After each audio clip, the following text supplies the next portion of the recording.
Yo, what is good mga lods? It's your boy Miko Senpai nga ulit, at ngayon nga ay since lumabas na nga ang chapter 268 ng Black Clover ay alams na, i-review na natin to. At talagang solid nga ang chapter na to kasi gaya nga ng sinabi natin at the previous video natin na related nga dito sa anime na to ay magkakaroon na nga tayo dito ng update mga lods sa kabisera while papunta pa lang sila Asta dito sa kabisera. Yung Morgan versus Yami at yung Yuno versus Lucius. At yung epic nga na entrance ng Black Bull sa chapter na to ay matutunghayan natin. Pero bago nga pala natin to simulan ay kung hindi ka pa nga nakakapag-subscribe sa channel natin na to ay make sure na nakapag-subscribe ka na at yun ng notification bell kasi nag-upload nga tayo dito ng mga topic at review about nga sa Black Clover manga. At hindi lang dyan mga lods kasi nire-review nga din natin ngayon ang new saga ng Boruto, which is ang Boruto 2 Blue Vortex. Kaya kung saktong alam mo ngayon at nakasubaybay ka dyan ay mag-subscribe ka na.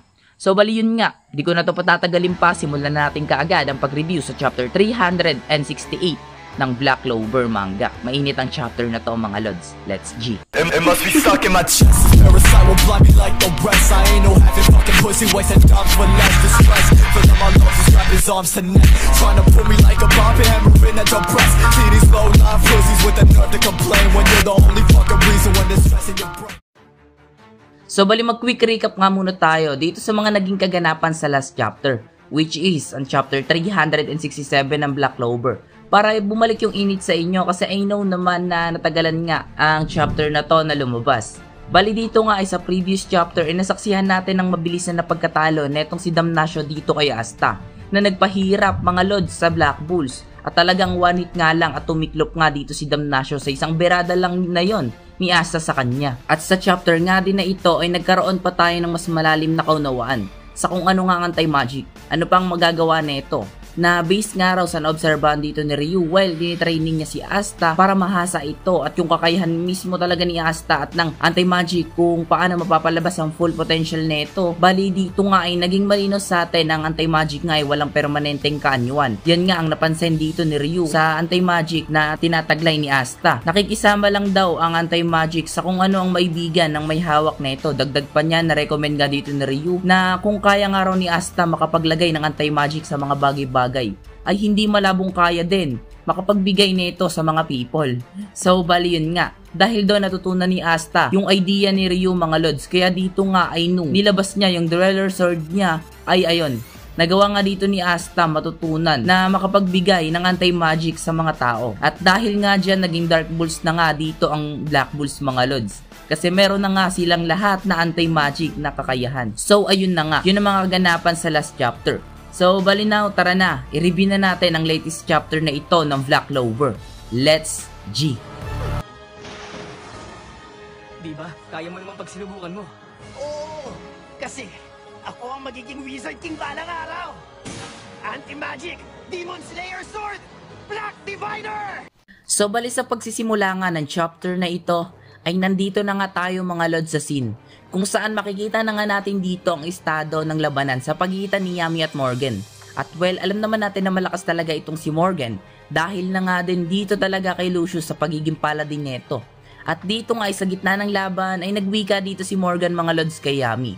Mga wikang nagaya nga raw ng inaasahan niya, lumakas na nga daw talaga itong si Yami kumpara sa dati. Pero bagaman daw nag-e-enjoy siya sa laban nila, ay wala na nga raw siyang oras para dito kay Yami. Meron pa daw siyang ibang magic na bigay ni Lucius sa kanya at ipapakita niya nga daw ngayon din ito kay Yami. At dito nga nang marinig yun mga lods ni Yami ay nagulat nga itong si Yami. At nang makabuelo na nga dito si Morgan ay pinakita niya na nga dito mga lods kay Yami yung bago niyang kakayahan.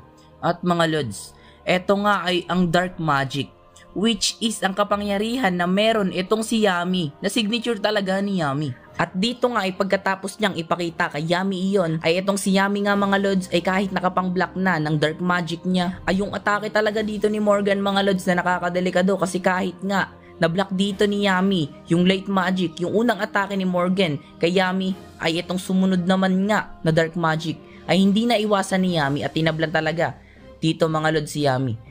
Dito nga hindi hamak na mas malakas talaga yung kay Morgan mga lods na pag-atake na yon. At aminado naman doon mga lods etong si Yami sa part na yon. At pagkatapos nga ditong tamaan itong si Yami, ay nagwika dito mga lods itong si Morgan sa kanya na mga wikang, sorry nga raw Yami, mas naging malakas na nga raw siyang Magic Knights. At pagkatapos nga ng scene na to, ay nalipat na nga tayo dito mga lods dito kay Lucius at Yuno. At ang estado nga dito ng laban ay itong si Yuno tagilid sa mga kamay netong si Lucius. Tignan nyo naman mga lods, mukha pa lang ni Yuno sa mukha ni Lucius. Sunod-sunod nga itong si Yuno na nakakatanggap ng solid na atake sa kamay ni Lucius. At while nangyayari nga yun, ay nasasaksihan nga dito yun mga lods ng advisor ni Julius na si Marks. At pangit na nga raw ang tingin nito sa nangyayari.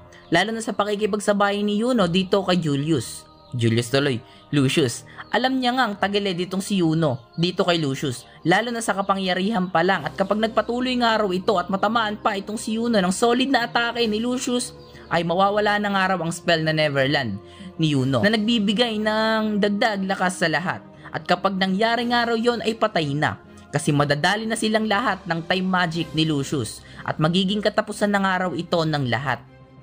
Mga lods, tumba na nga dito ang lahat ng Magic Knight, maski ang ibang captain. At dito nang subukan na nga sanang tapusin dito ni Lucius ang laban nilang dalawa ni Yuno, ay galing sa likod ay may sumigaw mga lods dito sa likod ni Lucius ng mga salitang hindi pa nga raw tapos ang laban. At yun mga lods, kasi dumating na nga dito ang Dark Bull sa napakagandang entrance kasabay ng mga salitang eto pa nga lang raw ang simula ng laban para sa kanila. At sa part na to mga lods, sa ibang ibayo, yung din kasi nga ay sakto ang dating dito ni Nak at etong kapatid ni Yami sa lugar kung saan naroon itong si Yami. Dito nga mga lods ay niligtas si Yami ng dalawang taong pinakainaayawan siya. Diba ang astig? Ang ganda ng entrance na yun mga lods, saktong-sakto lang talaga ang pasok ng Dark Bulls. At dito naman sa part na to, hasta in the house na nga talaga mga lods, na ikinagulat nga din itong si Lucius, nakagibunshi ni Lucius. At habang hype sa pagdating, itong si Asta mga lods ay nagwika nga din ito kay Yuno na muntik na nga raw siyang matalo kung hindi pa nga raw siya dumating. At agad na sagot naman dito mga lods ni Yuno, pagkarinig niya nun ay malabo nga raw na matalo siya sa laban na iyon. At dito dating gawe kasi habang papaatake nga silang dalawa dito ng sabay, ay sinabayan nga nila ito mga lods na mga wikang matatalo nga raw nila si Lucius at magiging sunod na Wizard King. At yup, dito na nga rin nagtatapos ang chapter 368 ng Black Clover. So bali yun nga mga lods, andito na nga tayo sa kasimulaan ng laban kung saan magtatapos na. Gets nyo ba? Kasi dito nga inarap na nila si Lucius, etong si Asta at Yuno. Pero asahan nyo na marami pang magiging kaganapan sa laban na to. I think at the next chapter, sure ball magkakaroon na tayo dito din ng update sa laban ni Noel at Acer. Para solid chapter mga lods. At pasensya na rin kasi late nga ako kasi nabisi nga ako na itong mga nagdaang araw. Mag-insikaso dito sa ganap mga lods sa bahay namin. At plus pa niyan, may sakit talaga ako now. Pero goods lang yan. Okay lang yan. At ngayon hindi na ako busy at abangan nyo na nga yung mga susunod pa nating mga next content. Susunod pa natin mga next pa no. So yan nga, abangan yung mga next content natin, Black Clover and Boruto lang.